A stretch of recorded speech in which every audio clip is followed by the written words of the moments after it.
تجوید سیکھنے کے لیے سب سے پہلے مخارج اور صفات کو سمجھنا بہت ضروری ہے۔ یہی دونوں تجوید کی بنیاد ہیں اور ہم انہی کی پریکٹس نہیں کرتے، جس کی وجہ سے تجوید کو سمجھنا بہت مشکل محسوس ہوتا ہے۔ لیکن یاد رکھیں یہی فرسٹ سٹیپ ہے۔ مخارج مخرج کی جمع ہے، وہ جگہ جہاں سے حروف کی آواز ادا ہوتی ہے، اور صفات یعنی کہ حروف کی خصوصیات کہ کون سے حرف کو کب باریک اور کب موٹا پڑھا جائے۔ قرآن کو صحیح سے پڑھنے کے لیے یہ جاننا ضروری ہے کہ کون سا حرف کہاں سے ادا ہوتا ہے۔ اس کے لیے اس چارٹ کا سمجھنا بہت اہم ہے۔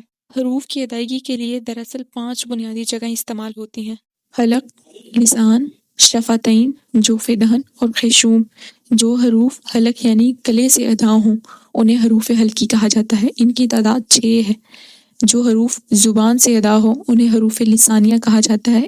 شفتین یعنی کہ جو حروف ہونٹوں سے ادا ہوں انہیں حروف شفویہ کہا جاتا ہے اور ان کی تعداد 3 ہے۔ جوف دہن یعنی منہ کا خالی حصہ، جو حروف منہ کے خالی حصہ سے ادا ہوں انہیں حروف جوفیہ کہا جاتا ہے، ان کی تعداد 3 ہے۔ خیشوم یعنی کہ ناک کا بانسا حصہ، جو حروف ناک سے ادا ہوں انہیں حروف خیشومیہ کہا جاتا ہے۔